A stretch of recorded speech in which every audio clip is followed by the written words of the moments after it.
My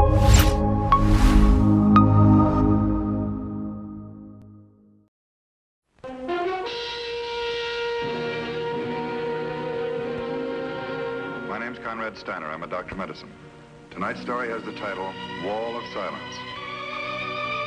Guardian of birth, healer of the sick, comforter of the aged.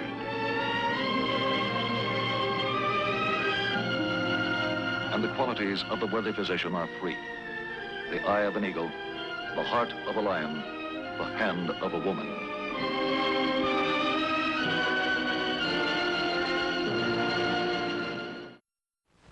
The object in point, a microscopic cross-section of a neuron, a nerve cell. The case in point, Frank Ellwood Summers. He's 49 years of age, married, and a father. A newspaperman for 30 years, Summers is not editor of a metropolitan morning paper. He's a careful, systematic man whose life centers around his home and his family. He takes every reasonable precaution to keep himself in good physical condition. But it's debatable that a man has much to say about his destiny. In a very short time, Frank Summers will have nothing at all to say about his.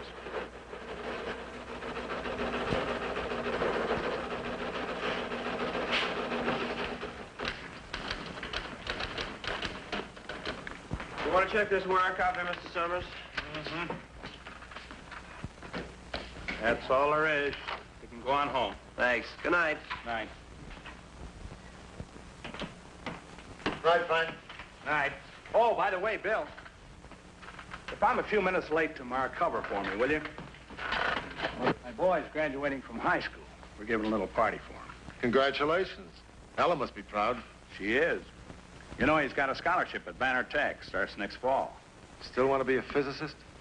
What he knows already scares me. Every time we get a break on a new atomic weapon, Phil has to explain it to me. Well, I'm glad to hear of someone going into a respectable business. Don't worry, Frank. I'll cover for you. Thanks.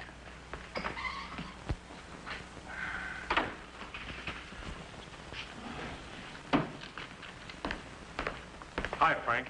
Hi. Say, Frank, wasn't that Harrison from the wire service that came up to see you tonight? Mm-hmm. Excuse my asking, but was it about a job? There's an opening in the Paris office. Are you going to take it? No, it's not for me. You go 3 months, 6 months, you might be looking for a new job. Believe me, there's no security in that.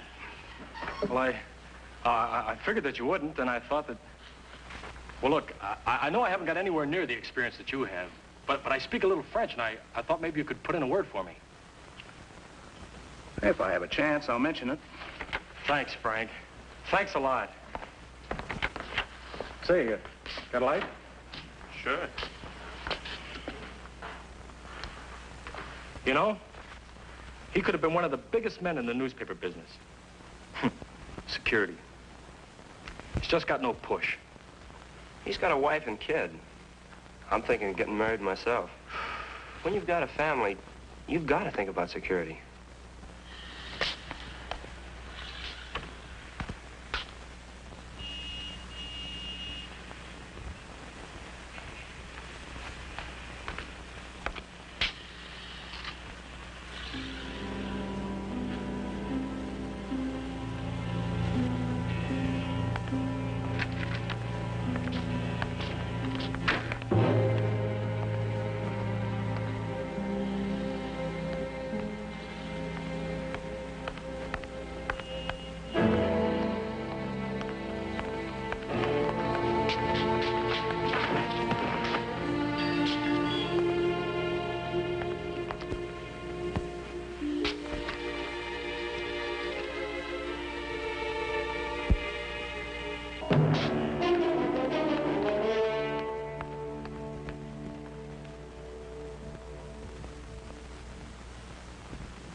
Feels like a depressed fracture.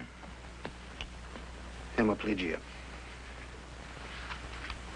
Concussion, possible depressed fracture, probably an extradural hematoma. Prepare a cut down. We'll get some whole blood going. We're going to elevate the fracture. Well, he's in shock. We'll have to get the blood pressure up a little and then get an x-ray. I'll go and talk to the wife. Dr. Watkins? Dr. Watkins? Mrs. Summers? Yes. How is he, Doctor? Well, he hasn't regained consciousness. It's impossible to tell just yet how extensive the damage is. But he's going to live? He may have a depressed fracture of the skull. We're getting an x-ray now. If he does, we'll have to elevate the fracture to remove the pressure on the brain. It'll be a while before we have our answer. I'll let you know as soon as I've seen the x-rays. Doctor, would you tell him, if he wakes up, that I made our boy go to school for his graduation today? I know it's what Frank would want. Tell him that if he wakes up, he'll want to know. All right, Mrs. Summers. Frank's always been so strong. A thing like this could possibly... The x-rays will tell us a lot more, Mrs. Summers. Laswell? Dr. Laswell?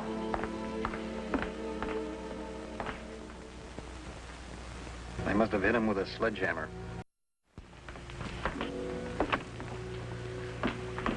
Doctor, the nurse called and said he'd regained consciousness. Yes, he has. Oh, thank heaven. I was so worried. It's been 3 days. He's definitely out of danger now. Well, he's in no immediate danger, Mrs. Summers. Can I see him? There are a few things I'd like to discuss with you. Well, just let me tell him I'm here. Frank, I was so worried. How do you feel, darling?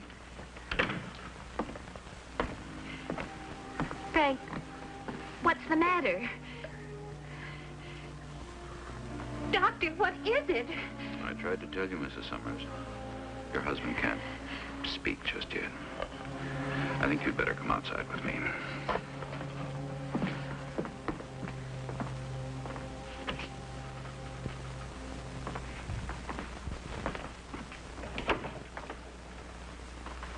Why did they tell me he'd regained consciousness? He has, Mrs. Summers. He's regained consciousness. It's just that he can't speak. Part of the brain is damaged. It's a condition we call aphasia. Tell me the truth, Doctor. I have a right to know. I can't tell you how extensive the damage is or how permanent. I wish I could offer you more hope, but I simply don't know yet. There are a whole series of tests we'll have to run. Tests that will tell us the extent of brain damage and help us determine the amount of motor weakness.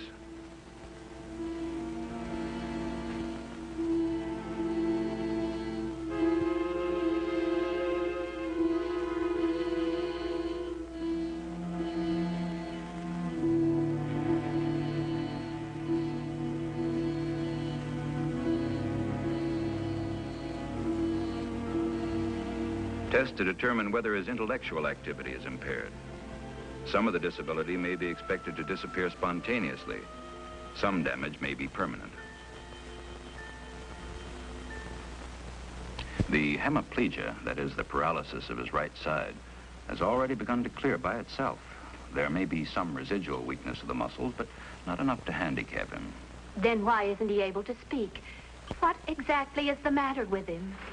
He has motor aphasia, agraphia, and alexia. That's a technical way of saying that he's lost the power to speak, to write, and to read. Then you mean that his mind is definitely... No, His intellectual capacity seems completely unimpaired. It's just that he has no way of communicating. But even if he can't talk, he can still move his hands. Why can't he write? Well, the damage isn't to the hands or to the eyes or to the vocal cords. The damage is to parts of the brain that control all those functions. It's not easy to explain, Mrs. Summers. Look, think of the brain as sort of a central exchange in a telephone company with thousands upon thousands of connections going to every part of the country.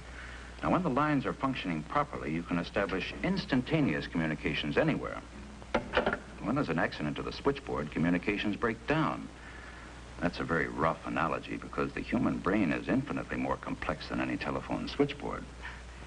How can everything break down without his mind being destroyed? There are many parts to the mind, many functions. A baby's mind starts as a blank. Everything we learn forms a kind of pattern on the neurons, the telephone wires of the body. Hearing, seeing, speaking. Any skill we learn gradually builds up definite pathways in the neurons so that the activities become almost automatic. For For instance, when we speak, we don't have to think of how tight the vocal cords should be drawn, how the mouth should be shaped, where the tongue should be held, or how much air the diaphragm should push past the vocal cords to form speech. Yet all of these activities take place in saying a simple word like mama. Now, your husband's accident damaged the centers or pathways of speech, writing, and reading. In other words, the directions for all these carefully learned skills can no longer travel over the established network. In everything else, your husband is a highly intelligent adult male. But in these three functions, he starts out on the level of a newborn baby. You mean he'll have to learn to think all over again? You're confusing thinking with communicating, Mrs. Summers. They're quite different. A child sees a hairy, four-footed animal. He learns to recognize it. He learns it's called a dog. And ultimately, he learns that it bears certain similarities to other four-footed animals, also called dogs. The child then has the concept of dogs. When he sees a dog, he knows that it's a dog similar to the first one. He learns to pronounce the name dog and to write it out, D-O-G. Now, in your husband's case, the communication centers are damaged so that it's impossible for him to say dog, to write dog, or to recognize dog when he sees it written. I want you to understand the magnitude of his problem, Mrs. Summers, but you must also understand that it's not a hopeless one.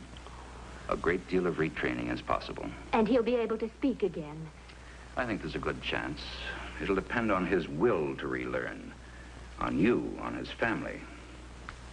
He needs a strong incentive. It's a long, hard fight for a man to make, doubly hard for a man who's still highly intelligent to have to start out again at a pre-kindergarten level. But you can repair the damage.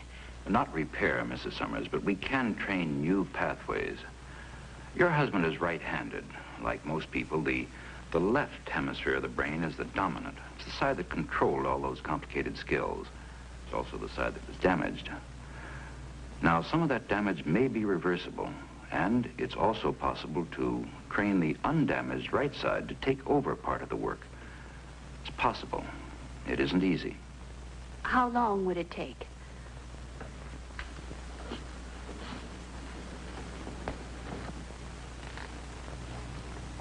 With luck, perhaps a year.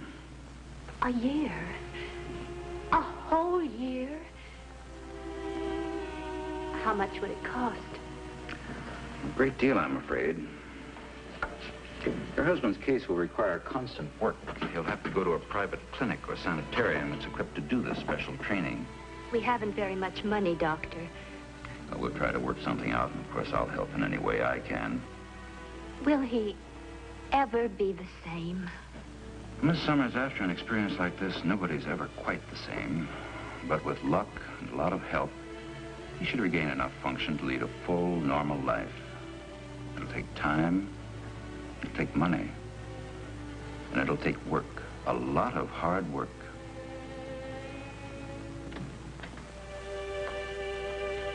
Dad,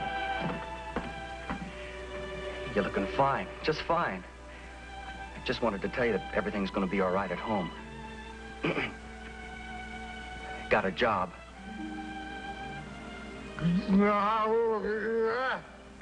I know you count on me going to college, Dad, but there'll be plenty of time for that later, honest. It's a good experience for me to do a little work.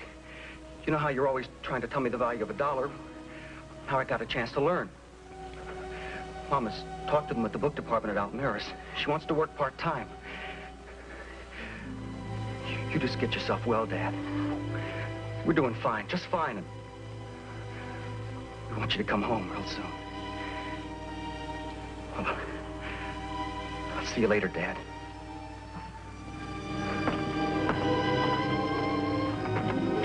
Told him. I could tell he didn't like it.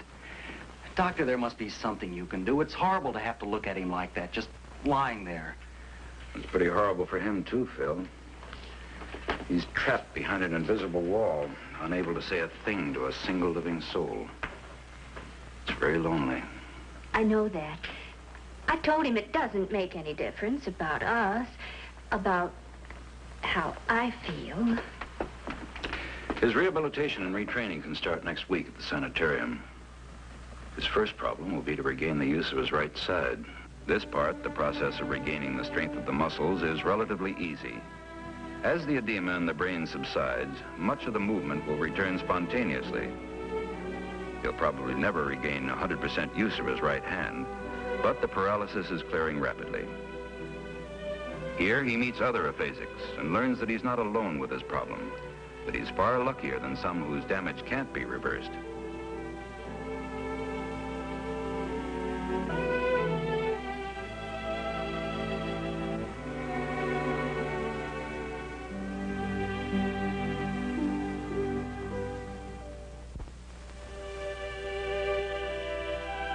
At last, when he's well enough to care for himself, to live at home, returning to the sanitarium only during the day, he begins the really difficult part of his training.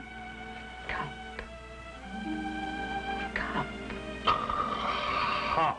Fine. The discouraging, endless process of relearning to read and write and talk. The battle to achieve the simple things which we take for granted. A man's universe shrinks to the dimensions of his own needs. Oh. The slightest advance is so fiercely fought for that it seems a smashing victory.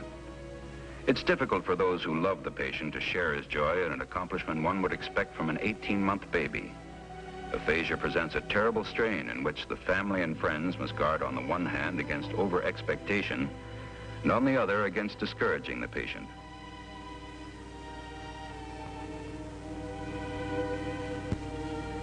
Hello, I'm fine.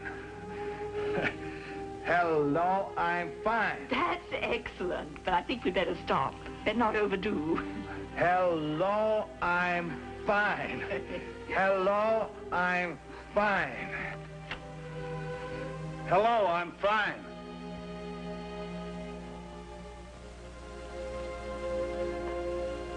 Yeah, well, I know you told me. Sure I do. Gee, Doris, I'd love to, but I just can't. This is Mother's night at the store. I know it is, honey, and I'd like to more than anything, but somebody's got to look after Dad. You know we don't dare leave him alone. If he got sick and needed something, why... Well, he's helpless. I know it is, Doris. I don't know what to do, Doctor. He won't even look at me. Has he eaten anything yet? Not since he's come back to the sanitarium. I wouldn't have done anything in the world to hurt Dad. I sure didn't mean it the way it sounded, like he was crazy or something. Well, actually, there's no reason why he can't be left alone now. What you said wouldn't have upset a healthy person, Phil. You've got to realize how frustrated and useless your father feels. It's not unusual for a patient to be depressed during the course of retraining, but this is a withdrawal from something in reality which frightens him. He's probably worrying a lot about money, too, Doctor. He always has. I thought when he came home, he'd feel better about all of us being together. He used to say that a family holding together was the only security people have. Was your husband an only child, Mrs. Summers? He was an orphan. I see. Then it's natural that family and security would mean a great deal to him. He used to say that the most difficult thing was for a man to have to face life alone.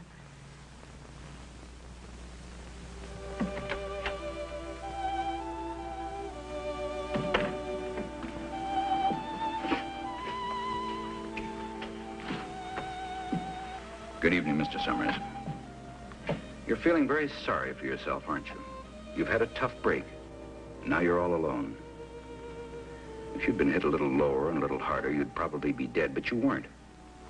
And now you feel you're a burden to your family.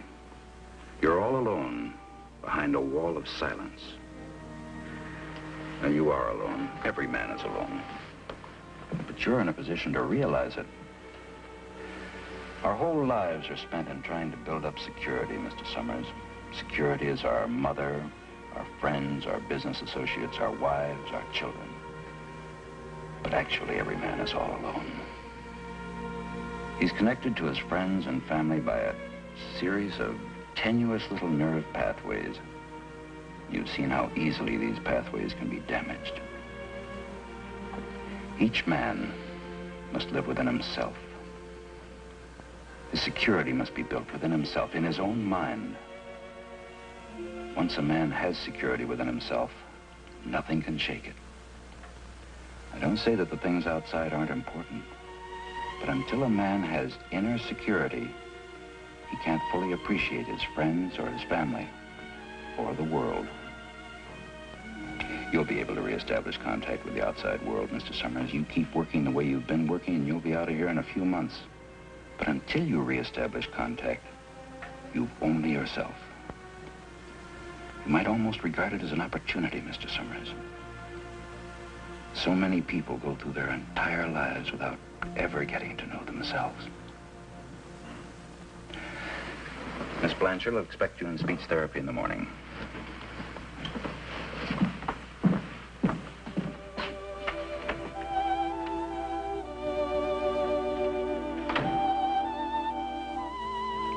Yes, Mrs. Summers, he's showing remarkable improvement. His speech and writing are coming along well. Potatoes. He's beginning to read. Within a few months, he should be able to carry on simple conversations. Frank.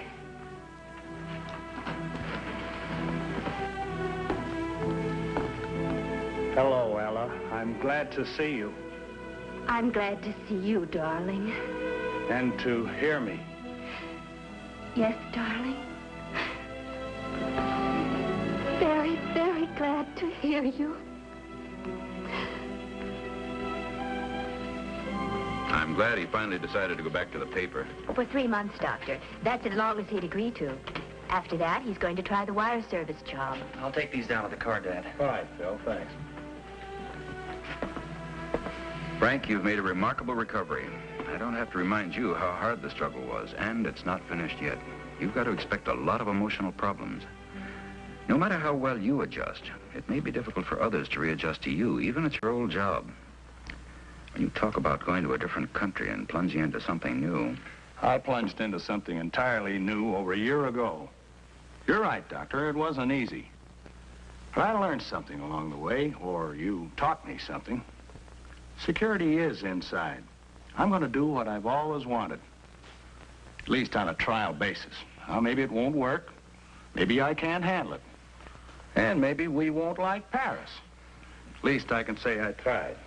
Well, I'd advise you to wait and see how you make out at the paper before you come to any decision. You have your family to consider, too. Oh, I think every man deserves a chance, Doctor. Even a long shot. We're going to sell the house. I've had 2 good offers for it already. They're giving Phil his scholarship despite the delay. He goes to college next month. Well, perhaps you can do it. But I wouldn't be doing my job if I didn't warn you. You're fighting off a lot of problems. Well, the paper can always use men of Frank's experience.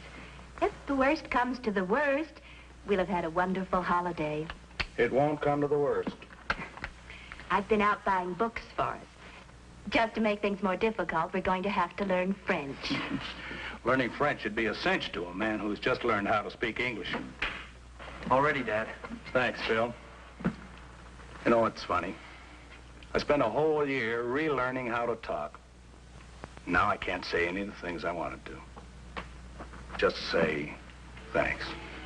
I wish you luck, both of you. Thousands upon thousands were doomed to live out empty, useless lives, bedridden, helpless, and alone. Medical science has no ready answer for the problem of damaged brain cells. There is still much need for more research, more trained personnel, more facilities. But work is continuing, and every day more and more aphasics are finding ways to break through their wall of silence.